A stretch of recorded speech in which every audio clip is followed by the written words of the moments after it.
Innovative Surface Solutions' approach to chloride reduction is the same as it's been for the past 35 years. There's a lot of great tools when it comes to winter maintenance, and we want to make sure that people are using them correctly because that's the best way that we can actually achieve chloride reduction.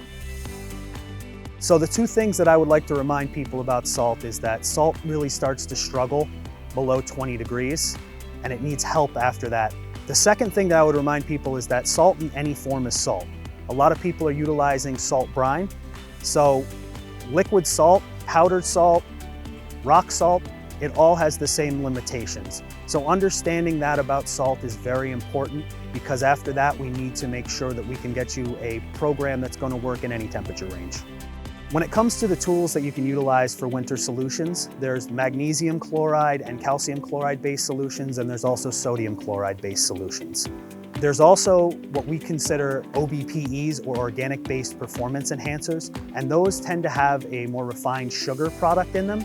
And what the sugar product actually will do is it will help resist the refreeze on the road, which is going to allow that product to be plowed up over a longer period of time. Time is very, very important. Most plow routes are getting longer. There's less people driving plow trucks. So we need to make sure that we have solutions for people on the roads that are going to be able to help them get the roads clear without that road refreezing. One of the top things you can actually do to reduce your chloride usage, and it has nothing to do with the liquid you utilize, it's calibration. That's one of the biggest things that we are always promoting to our clients and potential clients. You have to know how much material you're putting down so that you know how you can formulate your plan to adjust it for different storms. Our company, we truly believe that we can find a solution for anyone. Our goal is to make sure that we are breaking the bond with the pavement and to try to move the snow and ice. We are not in the business of melting every bit of snow. We're in the business of breaking the bond so that your plow blades can easily move that snow and ice. There's going to be an option that we can help utilize that can be cost effective and can be efficient for you. One of the things that I always recommend people utilize is a lot of the technology that's come out now in the plow blade industry. There's things like live edge plows, there's rubber plow blades, there's all sorts of different technologies in that aspect that have really helped, and they're able to clear the road a lot better. Our liquids are used in conjunction with these better plow blades so that we can clear the road as quickly and efficiently as possible. There's also been a lot of great advancement when it comes to the liquid equipment that has been put out. Now there's so many complex machines that are out there that do an amazing job at giving you a bigger spray pattern. It really has gone leaps and bounds when it comes to the application equipment. When it comes to private sector, there's definitely ways that you can adapt your program to be more efficient and to have less impact on the environment. One of the biggest things that the private side doesn't have to deal with, that the municipal side has to deal with, is they don't have to deal with the speed and traffic of a lot of these roads. So it gives them a lot more flexibility when they do things like anti-icing. And the private side also can see a lot of the financial benefits because it's their money that's coming out of their pocket.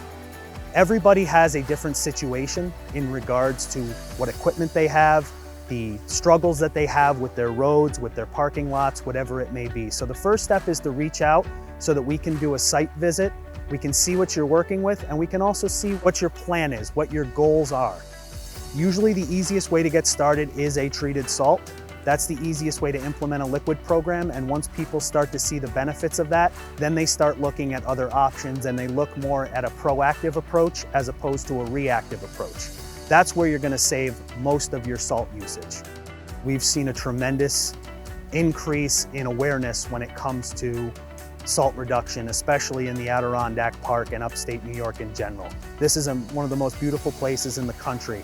So to see the DOTs, to see the towns, to see the private contractors start to consider salt reduction and to start utilizing more tools for it, it's been really nice to see. I've seen that people are willing to accept the change, but they need more information. They need more knowledge about what's going on, because it's scary when you're going from something you've done your whole life one way, and now you have to try to adapt it and change. So that's one of the reasons why our company specifically focuses more on the education factor, because if we can help take any of that concern away, then you're more likely to start introducing these tactics into your plan. And then ultimately we can get what we're all looking to accomplish here, which is chloride reduction and saving our lakes and our rivers.